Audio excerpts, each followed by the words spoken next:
Hello my dear student, welcome back to my channel Sarman lecturer.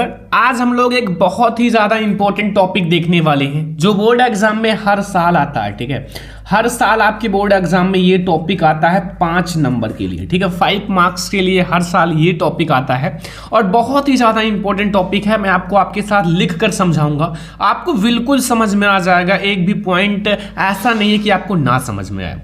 तो आज हम लोग समझने वाले हैं ओम का नियम, यानी कि ओम्स लॉ। अगर आपको ओम का नियम बिल्कुल नहीं आता है तो इस वीडियो को देखने के बाद आप 100% ओम का नियम समझ जाओगे। ठीक है, अभी मैं आपको आपके साथ लिखकर समझाऊंगा ताकि आपको 100 में 100% ओम का नियम समझ में आ जाए। अब बहुत सारे बच्चे कहेंगे सर सत्यापन भी आता है, तो मैं आपको साथ में इसका सत्यापन भी समझाऊंगा। लेकिन सबसे पहले अगर आपने जिस प्रकार से मैंने ओम का नियम बताया और आपने समझ लिया तो सत्यापन आप चुटकियों में कर दोगे। ठीक है, तो वीडियो को लाइक और चैनल को सब्सक्राइब जरूर कर लेना। सबसे पहले ये समझो कि ओम का नियम, जो ओम का नियम है वो आप लोगों का किस चीज पर निर्भर करता है। तो आपको 2 चीज पता होना चाहिए। एक क्या है, एक तो आप लोगों का जो इसकी विद्युत धारा है, ठीक है, जो विद्युत धारा है एंड विभवांतर, ये दोनों चीज थोड़ा सा आपको पता होना चाहिए। ठीक है, अब देखो मैं आपको बताता हूं ओम का नियम जो है। सबसे पहले लिख दो हेडिंग ओम का नियम। ओम का नियम, ठीक है। ओम का नियम आप लोगों को बहुत ही आसान तरीके से समझाऊंगा। ठीक है, बहुत ही अच्छा आपको समझ में आएगा।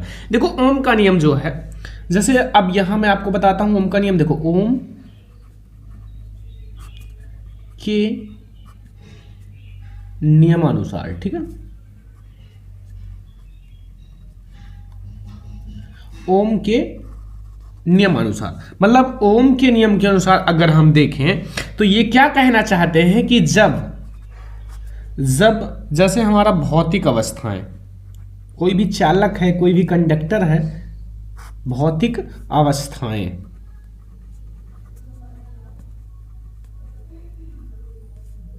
भौतिक अवस्थाएं। अब भौतिक अवस्थाएं कौन कौन सी होती हैं? आई होप कि आपको पता होगा। जैसे आपका जो ताप होता है, दाब होता है, ये सारी क्या हैं? भौतिक अवस्थाएं हैं। ठीक है, ताप और दाब आदि, मतलब अगर कोई कंडक्टर है, कोई चालक है, उसकी जो भौतिक अवस्थाएं होती हैं, जैसे आपका ताप है और दाब है, क्या रहे?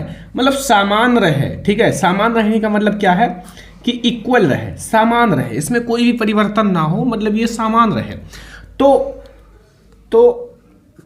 कोई कंडक्टर है, कोई चालक है, किसी चालक, कोई भी चालक है, ठीक है, किसी चालक, बहुत ही छोटा डिफिनीशन बताऊंगा, अगर आप बुक से पढ़ोगे आपको बहुत बड़ा मिलेगा। ठीक है, तो आप लोगों को यहां किसी चालक में प्रवाहित होने वाली धारा,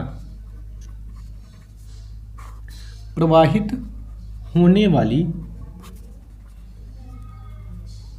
जो धारा है, यानी कि इसमें जो धारा है, ठीक है, धारा जो है वो उनके सिरों के बीच विभवांतर, उसके जो सिरों के बीच विभवांतर होता है, ठीक है, सिरों के बीच विभवांतर क्या होता है? विभवांतर। अब बताओ विभवांतर को हम किससे प्रदर्शित करते हैं? विभवांतर के समानुपाती होता है। क्या होता है?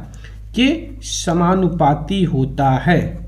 ठीक है, बस ओम का नियम इतना ही है। ठीक है, इतना ही है ओम का नियम, बस इतने में ही आपको सारी चीजें समझनी है बस। ठीक है, अब ये होता है ओम का नियम, बस इतना सा आपको ओम का नियम है कि ओम के नियमानुसार जब भौतिक अवस्थाएं जैसे ताप है, दाब है आदि समान रहे तो किसी चालक में प्रवाहित होने वाली जो धारा है उनके सिरों के बीच विभवांतर के समानुपाती होता है। जैसे आपने एक कंडक्टर लिया, ए और बी आपने पॉइंट ले लिया, तो भाई इसमें जो प्रवाहित होने वाली धारा है, इसमें जो प्रवाहित होने वाला धारा है और इनके बीच जो है, इनके सिरों के बीच विभवांतर जो है उनके समानुपाती होता है। बस इतना सा आपको ओम का नियम समझना है। अब आप इसको बताओगे कैसे? देखो यहां आप लिखना जो विभवांतर है, जो विभवांतर है वो किसके समानुपाती है? धारा आई के। ठीक है, बस यही तो है, सारा डिफिनीशन से ही तो मैं ले रहा हूं। ठीक है, इसके समानुपाती है। अब देखो यहां डायरेक्टली लिख सकते हो कि यहां हमारा V जो है वो अनुक्रमानुपाती है धारा आई के या समानुपाती है धारा आई के। अब एक बात याद रखना, यहां अगर आपको अनुक्रमानुपाती चिन्ह हटाना है, ठीक है, तो क्या जुड़ जाएगा? एक आपका स्थिरांक जुड़ जाएगा। क्या जुड़ जाएगा स्टूडेंट? एक स्थिरांक जुड़ जाएगा। स्थिरांक कौन सा जुड़ेगा वो अभी मैं आपको बताता हूं। वो स्थिरांक जो हमारा जुड़ेगा वो जोड़ेगा आपका आर, ठीक है, आर इंटू आई हो जाएगा। अब यहाँ बहुत सारे स्टूडेंट के माइंड में सवाल उठ रहा होगा, सर आर क्या है, आखिर आपका ये जो स्थिरांक आर है वो है क्या? तो मैं आपको बता देता हूँ, जो यहाँ आर है वो क्या है, वो है चालक का प्रतिरोध। क्या है? चालक का प्रतिरोध, ठीक है, चालक का प्रतिरोध है, ठीक है, कोई भी कंडक्टर है उसका प्रतिरोध है। प्रतिरोध का मतलब होता है जैसे ये चालक है, अब इसमें ये ऐसे ऐसे अवरोध उत्पन्न करती हैं। अवरोध का मतलब होता है प्रतिरोध। कोई भी चालक है, उनके मार्ग में, उसके रास्ते में जब कोई अवरोध उत्पन्न करता है तो उसे हम लोग प्रतिरोध कहते हैं, आर कहते हैं, ठीक है। अब यहाँ से जो प्रतिरोध है वो आर जो है वो आर बराबर आप क्या लिख सकते हो, V अपान आई लिख सकते हो। क्या लिख सकते हो? V अपान आई लिख सकते हो, ठीक है। अब यहाँ से हमें प्रतिरोध का मात्रक निकालना होगा, क्योंकि हमें मात्रक भी पूछ लेता है भाई कि इसका मात्रक क्या होगा, ठीक है। तो अब हम मात्रक भी पता कर लेते हैं, फिर हम लोग समझते हैं इनका सत्यापन कैसे किया जाता है। तो मात्रक निकालने के लिए आप क्या करोगे, आर का मतलब होता है प्रतिरोध, तो यहां लिखो प्रतिरोध का मात्रक। मात्रक अगर निकालना है तो V का मतलब होता है विभवांतर का मात्रक, ठीक है, विभवांतर का मात्रक, और बटे में धारा आई। धारा आई का मतलब होता है धारा का मात्रक। इसी दोनों का लिख दो, आपका हो जाएगा। अब कहोगे सर हमें कैसे पता चले? देखो, अगर आप ओम का नियम पढ़ रहे हो तो उससे पहले मैंने क्या बताया, विभवांतर और धारा के बारे में पढ़ लो, थोड़ा सा जानकारी होना चाहिए, ठीक है। तो जो विभवांतर का मात्रक होता है वो होता है वोल्ट। क्या होता है? वोल्ट। और बटे धारा का मात्रक क्या होता है? एम्पियर। क्या होता है? एम्पियर। अब ये याद रखना कि वोल्ट प्रति एम्पियर जो होता है वो प्रतिरोध का मात्रक होता है, बट जो ये वोल्ट प्रति एम्पियर है, ये जो वोल्ट बटे में एम्पियर है, ये किसके बराबर होता है? ओम के बराबर होता है। किसके बराबर? ओम के बराबर। देखो, इसका दो मात्रक है। कौन कौन सा? एक तो हमारा ओम है, ये भी आपका प्रतिरोध का मात्रक है, और एक हमारा है वो वोल्ट प्रति एम्पियर है। ये दो मात्रक हो गए हमारे किसके? प्रतिरोध के। किसके?